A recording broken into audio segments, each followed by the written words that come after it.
PCR test என்ற முறையை கண்டுபிடித்தவரே கூறியிருக்கிறார் இந்த PCR வைத்து வைரஸை கண்டறிய முடியாது என்று. இந்த PCR கண்டுபிடித்தவர் கேரி முல்லிஸ். இவரை பற்றி தெரிந்து கொள்ள வேண்டுமென கூகுள் செய்து பாருங்கள். இந்த PCR டெஸ்டிங் முறையை பற்றி டேவிட் எக் சொல்வதை கேளுங்கள். So let's look at the test.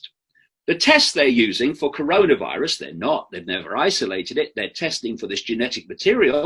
This test is called the RT-PCR test.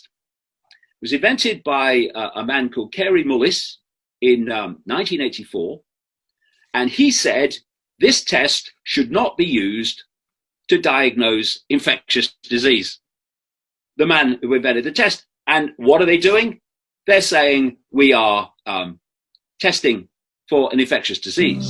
சரி, பிறகு இந்த PCR டெஸ்டின் நோக்கம்தான் என்ன என்றால் அது உங்களின் மரபணு பொருட்களுக்கு அதாவது ஜெனடிக் மெட்டீரியலை கண்டறியத்தான் என்கிறார் டேவிட் ஐக். Okay.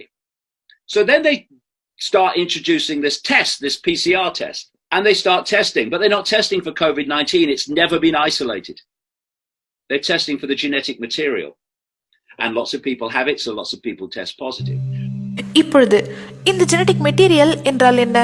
சரி, இது உங்கள் DNA என்று வைத்துக் கொள்ளலாம். இந்த DNAவின் ஒரு பகுதிதான் RNA என்பது. புரியும்படி சொல்ல வேண்டுமெனில் இது ஒரு லைப்ரரி போல். உங்களுடைய அப்பா அம்மா, அவர்களுடைய தாய் தந்தை, தாத்தா பாட்டி, மூதாதையர்கள் என்று எல்லோருடைய டேட்டாவும் ஒரு காப்பியாக சேவ் ஆயிருக்கும்.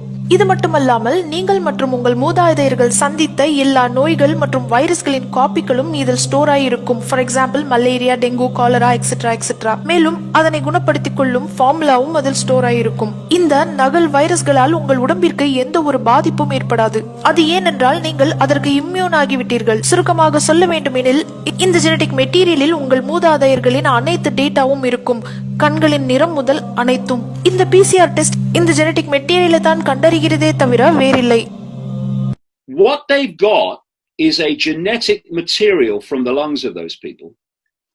And that genetic material contains a lot of stuff. இந்த ஜெனடிக் மெட்டீரியலில் இருக்கும் பழைய பழக்கப்பட்ட வைரஸ், இதனை ரெட்ரோ வைரஸ் என்றும் அழைப்பார்கள். இந்த பழைய வைரஸை தான் இந்த PCR கண்டறிகிறது. இந்த பழைய வைரஸை உங்கள் உடம்பை எவ்வாறு குணப்படுத்தியது மற்றும் இனி ஏதாவது புது வைரஸ் உங்களை தாக்கினால் உங்களின் நோய் எதிர்ப்பு சக்தி அதனை குணப்படுத்திக் கொள்ளுமா இல்லையா, அதனால் முடியுமா முடியாதா என்பதைத்தான் இந்த PCR டெஸ்ட்களில் பாசிட்டிவ் நெகட்டிவ் என்று வருகிறது. பாசிட்டிவ் நெகட்டிவ் என்ற இந்த டெஸ்ட் ரிசல்ட்டை வைத்து எப்படி உங்களுக்கு கொரோனா வைரஸ் இருக்கிறது என்று முடிவு செய்ய முடியும்? இது என்னுடைய கேள்வி அல்ல, இது பல ஆராய்ச்சியாளர்கள் மற்றும் மருத்துவர்களின் கேள்வி.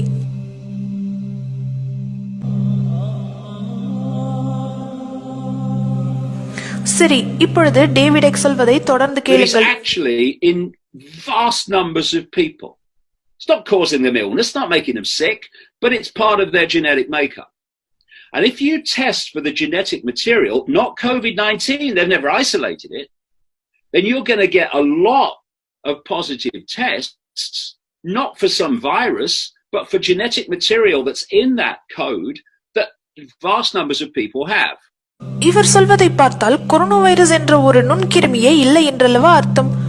ஆம், முதலில் மருத்துவ நியதிப்படி பார்த்தால் ஒரு வைரஸ் என்ற ஒன்று உண்மையிலே இருக்கிறது என்றால் அந்த வைரஸை தனியாக பிரித்தெடுத்து தனிமைப்படுத்தி காட்ட வேண்டும். ஆனால் இதுநாள் வரை இவர்கள் எந்த ஒரு நுண்கிருமியையும் தனிமைப்படுத்தி இதுதான் கொரோனா வைரஸின் மாதிரி என்று காட்டவில்லை. The problem is they never, and it has never been isolated to show that that's what is causing this. சரி, உங்களில் பலருக்கு எழும் ஒரு கேள்வி, அப்பொழுது டிவியில் எல்லாம் காட்டுவது கொரோனா வைரஸ் என்கின்ற நுண்கிருமியின் உருவம் இல்லையா என்ன? இதற்கு சயின்ஸ் கூறும் பதில், அது கொரோனா வைரஸிற்கான உருவம் அல்ல. எந்த ஒரு ஃப்ளூ வைரஸாக இருந்தாலும் அது பார்க்க இந்த வடிவத்தில் தான் இருக்கும். அந்த உருவத்தை சுற்றி இருக்கும் ஸ்பைக்ஸ் போன்ற வடிவம் எல்லா வைரஸ்களுக்கும் இருக்கும் புரோட்டீன் என்கின்ற புரதச்சத்து. இது எல்லா வைரஸிலும் காணப்படும் பொதுவான ஒன்றுதான். There was a man in 1890. He was a bacteriologist and physician called Robert Koch, and he developed 4 what became known as Koch postulates, which have been the gold standard for mainstream medicine ever since, of how you prove that an agent is causing a disease. Number 1, all the people that get the disease have to have the same symptoms. Number 2, you have to isolate what you say is the causing agent from all other genetic material. So there's no contamination. You've only got what you say is causing it. You then inject this into a living host, and the living host has to get the disease you say this stuff is causing.